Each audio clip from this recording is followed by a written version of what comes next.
नमस्कार बच्चों, आप सभी का स्वागत है।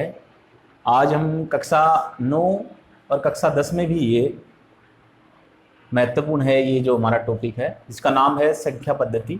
अंग्रेजी में इसको नंबर सिस्टम बोलते हैं। आप अपने सामान्य जनजीवन में जाने अनजाने में बहुत सारी संख्या का इस्तेमाल करते हैं। उन संख्याओं को वैज्ञानिक पद्धति में क्या कहते हैं, क्या नाम है उनका, कैसे उनकी पहचान करेंगे, ये हम आज सीखने जा रहे हैं। शुरुआत करते हैं सबसे पहली संख्या जिसका नाम है प्राकृतिक संख्या, जिसको नेचुरल नंबर बोलते हैं अंग्रेजी में। उसके पहले लेटर को एन से इसको व्यक्त करते हैं। देखिए क्या होती है प्राकृतिक संख्याएं, एक से लेके अनंत तक की जितनी भी संख्याएं होती हैं, जैसे उदाहरण के तौर पे 1 2 3 4 5 और अनंत तक, इन सभी संख्याओं को हम प्राकृतिक संख्याएं कहते हैं। उसके बाद आता है हमारा पूर्ण संख्या, जिसको हम W से प्रदर्शित करते हैं, क्योंकि इसका अंग्रेजी में नाम होल नंबर है। होल का पहला लेटर W ले लिया, जिससे इसको हम प्रदर्शित कर सकते हैं। देखिए जो प्राकृतिक संख्याएं हमारी होती हैं उसमें अगर जीरो और ऐड हम कर दें, जीरो और मिला ले इसमें, यानी कि इसको ऐसे लिखेंगे 0 1 2 3 4 और कहाँ तक जाएंगी, ये भी अनंत तक जाएंगी, तो वो पूर्ण संख्याएं कहलाती है। हमारी प्राकृतिक संख्याओं में अगर जीरो को और सम्मिलित कर लिया जाए तो उसको हम पूर्ण संख्याएं कहते हैं। उसके बाद आता है पूर्णांक। पूर्णांक को Z से व्यक्त करते हैं और कई जगह इसको I से भी प्रदर्शित किया जा सकता है, क्योंकि इसको अंग्रेजी में इंटीजर बोलते हैं। पूर्णांक 0 1 2 3 4 और ये अनंत तक, यानी कि ये पूर्ण संख्या भी हमने इसमें सम्मिलित की, और साथ साथ माइनस की जो संख्याएं हैं, -1 -2 -3 -4, और ये भी कहाँ तक जाएगी, अनंत तक। तो ये सभी मिलकर हमारे पूर्णांक कहलाते हैं। पूर्णांक दो तरीके के होते हैं। पहले आप देख रहे हैं 0 से इधर वाले जो हैं, ये हमारे धनात्मक पूर्णांक, धनात्मक पूर्णांक कहलाते हैं, जिनको हम I प्लस से डिनोट करते हैं। और जो 0 से इधर वाले पूर्णांक हैं उनको, जाहिर सी बात है क्योंकि माइनस लगा हुआ सब में, तो इसको हम ऋणात्मक पूर्णांक कहते हैं। और इसको हम I माइनस से व्यक्त करते हैं। इस पूरे कॉम्बिनेशन को, जो ये धनात्मक और ऋणात्मक है, इनको हम पूर्णांक कहते हैं। नाम से भी पता लग रहा है, पूर्ण अंक, पूरे पूरे अंक। ठीक है, अब चलते हैं परिमेय संख्या। परिमेय संख्या को Q से व्यक्त करते हैं। Q का मतलब क्वोशंट, क्वोशंट का मतलब भिन्न। जिन संख्याओं को भिन्नों में व्यक्त किया जा सके, ऐसी संख्याएं जिनको भिन्नों में व्यक्त किया जा सके, उनको परिमेय संख्या कहते हैं, यानी कि जिनको P/Q के रूप में लिखा जा सके।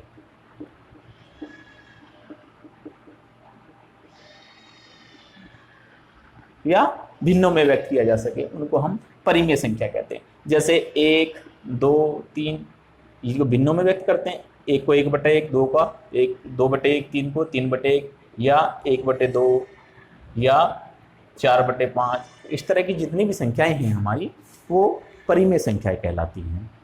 आगे चलते हैं अपरिमेय संख्या। इसका ठीक विपरीत, ऐसी संख्याएं जिनको भिन्नों में व्यक्त नहीं किया जा सकता, यानी कि P/Q के रूप में नहीं लिखा जा सकता,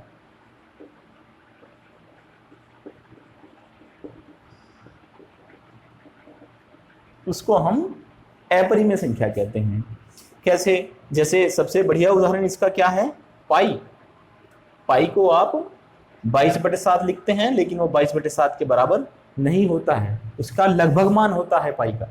अगर हम पाई का मान निकालें तो वो 3.14 तो 22/7 तक बराबर होता है, लेकिन इसके जब आगे जाएंगे तो वो 22/7 के बराबर नहीं होगा। उसे हम, इसलिए हम इसको अपरिमेय संख्या कहते हैं। ऐसी संख्याएं जो भिन्नों के रूप में व्यक्त नहीं की जा सके, जैसे √2 है, √3 है, √5 है, ये संख्याएं भी हमारी अपरिमेय संख्याएं ही होंगी। आप कैलकुलेटर में इनका मान निकाल के देखिए, ये मान आपको न तो समाप्त होगा और न ही ये रिपीट होना शुरू होगा दशमलव के अंकों के बाद। इस पे हम विस्तृत में बाद में भी चर्चा करेंगे परिमेय परिमेय संख्याओं को। अभी तो इतना समझ लीजिए कि जो भिन्नों के रूप में यानी कि P/Q के रूप में लिखा जा सके वो परिमेय संख्या, और जो भिन्नों के रूप में यानी कि P/Q के रूप में नहीं लिखा जा सके वो अपरिमेय संख्या कहलाती है। उसके बाद चलते हैं हम भाज्य संख्या। भाज्य संख्या एक से बड़ी वे प्राकृत संख्याएं, प्राकृतिक या प्राकृतिक संख्या एक ही बात होती है। एक से बड़ी वे प्राकृत संख्याएं जो एक या स्वयं से के अलावा किसी और से भी विभाजित हो जाएं, ऐसी संख्याएं जो एक से तो बड़ी हूं, पहली शर्त क्या है, एक से बड़ी होनी चाहिए, साथ ही साथ वो स्वयं और एक को छोड़ के किसी अन्य से भी विभाजित हो जाए तो उसको हम भाज्य संख्या कहते हैं। जैसे एक से बड़ी संख्याएं कौन सी हैं? दो तो होती नहीं है अपने से और एक के अलावा किसी और से, तो उसके बाद क्या आएगी? 4, 6, 8, 9, 10। ये जो संख्याएं हैं ये हमारी क्या हैं? भाज्य संख्याएं।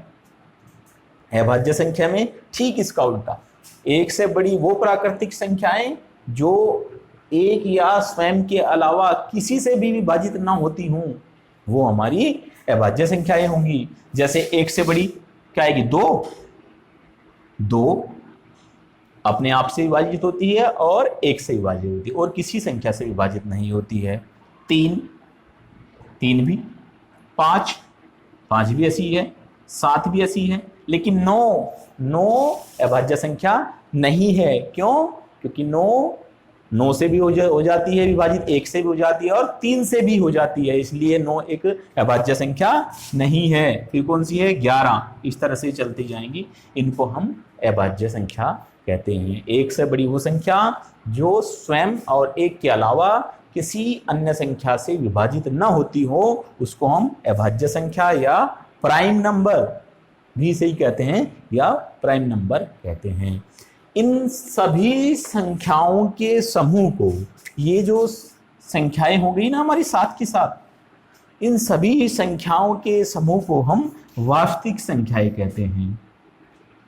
सभी संख्याओं को, इन सभी संख्याओं के समूह को वास्तविक संख्या या रियल नंबर हम कहते हैं। आइए इन वास्तविक संख्याओं को हम एक लाइन में कैसे प्रदर्शित करते हैं ये जरा देख लेते हैं। ये समझ में आ गया होगा आप सभी के। इसको मिटा देते हैं।